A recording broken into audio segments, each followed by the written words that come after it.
पर परेशानी हो रही है, चिढ़ मच रही है। तो ये फर्क है राष्ट्रवादियों में और जिन्नावादियों में। नावेद सिद्दीकी इन लोगों जी से चैलेंज कर जी नावेद सिद्दीकी जी, क्या उत्तर प्रदेश में देश का सबसे बड़ा एयरपोर्ट बन रहा है, इसकी आज खुशी नहीं होनी चाहिए थी? अखिलेश यादव एक तो प्रश्न उठा रहे हैं, खुश तो नजर नहीं आए और उन्होंने झूठ और भ्रम भी फैला दिया कि देश भर के सारे एयरपोर्ट जो हैं वो लॉस मेकिंग हैं। 4 तो मैं गिना दूं, पुणे, श्रीनगर, पटना, कानपुर, ये सब प्रॉफिट मेकिंग एयरपोर्ट हैं। हाँ, कुछ में लॉस है, लेकिन अगर लॉस भी है तो क्या इसका मतलब है कि देश में एयरपोर्ट नहीं बनेंगे? क्या देश में चीजें रोक दी जाएंगी? क्या दिक्कत थी अखिलेश यादव को आज? प्रशांत भाई, देखिए, सबसे पहले तो हवाई बातें जो करते हैं वो हवाई अड्डे के अलावा कुछ और बनाने की सोच भी नहीं सकते, क्योंकि वो हवाई बातें हैं तो हवाई अड्डा ही बनाने की सोचेंगे।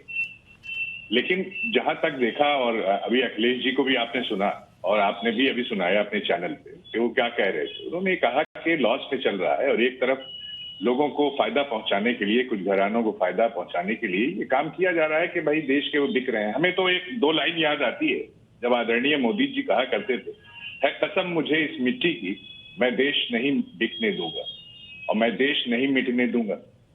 तो वो लाइनें कहाँ गई? आज जनता ढूंढ रही है, पूछ रही है कि वो लाइनें कहाँ गई। क्या वो लाइनें ऐसे ही थी?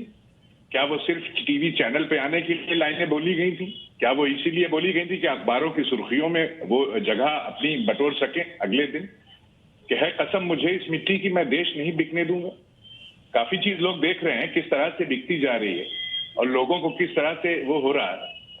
तो ये आप अपने सामने देख रहे हैं। अब कोई कुछ कहे तो उस पे नावेद भाई, अगर आप थोड़ा फैक्चुअली बात करें कि पीपीपी मॉडल जो होता है उसको बेचना नहीं बोलते हैं, और दूसरी बात जो होता है कि ये मॉडल देश के अलग अलग हिस्सों में पिछली सरकारें भी चला चुकी हैं। और सर मैं थोड़ा सा जोड़ दूं कि देश के सुन लीजिए जी बोल लीजिए। मैं आपकी बात में एक थोड़ा करेक्शन कर दूं। पीपीपी मॉडल आप बता रहे हैं बेचना नहीं होता है, बिल्कुल सही आप कह रहे हैं। लेकिन एक चीज जो है इसमें आप देखते होंगे, अगर ये बेचना नहीं है तो जो हमारे जो गवर्नमेंट वर्कर्स हैं, जो हमारे सरकारी कर्मचारी लोग हैं, वो आखिर क्यों नाराज होते हैं?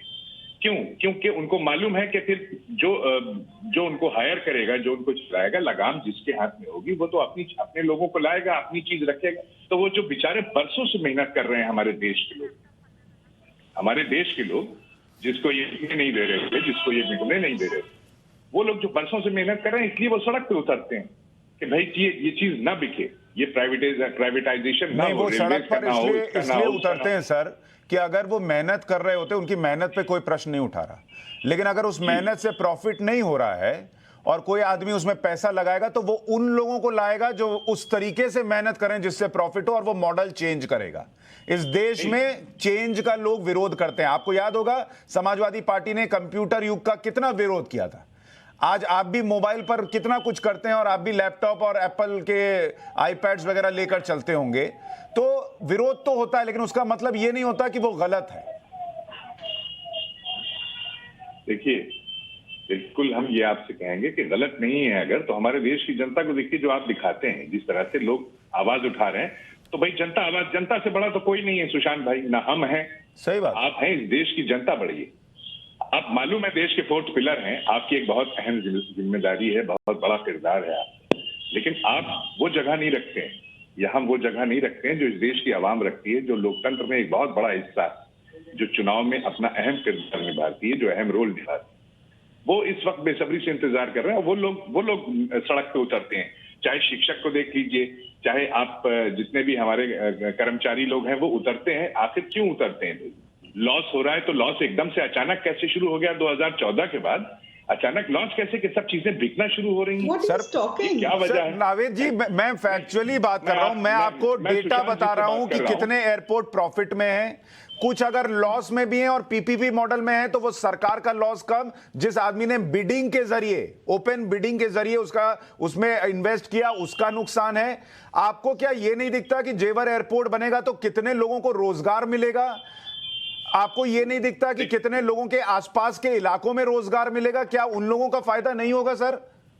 ठीक, अब आप बताइए, बीजेपी हर वर्ष दो करोड़ नौकरियों का वादा है, इन्होंने कहा था कि रोजगार की बात, अब आप ही ने कहा कि रोजगार मिलेगा। वो 2 करोड़ नौकरियां कहां? श्रम मंत्रालय के आंकड़े बताते हैं कि भारत में वर्ष 2015 में सिर्फ 1.55 और 16 में 2.31 लाख नौकरियों का सृजन हुआ था केवल। 16 के बाद सरकार ने रोजगार के आंकड़े देना बंद कर दिए और एनएसएसओ की रिपोर्ट के मुताबिक बेरोजगारी की दर जो है वो 45 साल के उच्च स्तर पर। नावेद भाई, आप ये प्रश्न जरूर पूछिए और मैं आपका प्रश्न जो है बीजेपी प्रवक्ता को दूंगा भी कि वो जवाब दे। मैं ये पास करूंगा, उनसे पूछूंगा ये प्रश्न, और मैं उत्तर प्रदेश में रोजगार का मुद्दा भी उठाऊंगा। पर मैं आपसे एक बेसिक प्रश्न पूछ रहा हूं सर कि अगर एक मैंने आपसे पूछ लिया कि ये बताइए, नौकरी आपने कहा लोगों को मिलेगी, आपने तो चैनल पर बैठ के कह दिया कि नौकरी मिलेगी। क्या जेवर एयरपोर्ट बिना लोगों के चलेगा सर? जनता बहुत खुश हो रही, एयरपोर्ट बिना लोगों के चलेगा? अंबानी अडानी आकर वहां काउंटर पे बैठेंगे और टिकट देंगे क्या?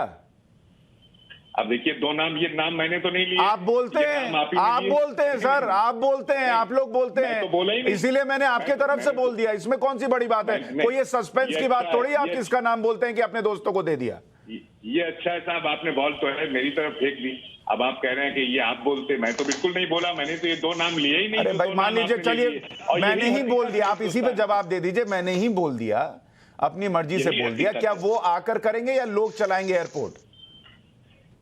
नहीं, देखिए, हर चीज जो है एक टीम वर्क होता है, आप अच्छी तरह से समझते हैं। हम तो ये जानते हैं कि हर चीज में, चाहे कोई बिजनेस हो, व्यवसाय हो, कोई भी काम हो, चाहे एयरपोर्ट हो, चाहे कोई काम, ए बी सी जो भी है, XYZ, वो सारी चीजें एक टीम वर्क है। बिना टीम के हम समझते हैं कि चीज बेकार है। तो हम तो टीम को लेकर चलने वाले लोग हैं भाई साहब।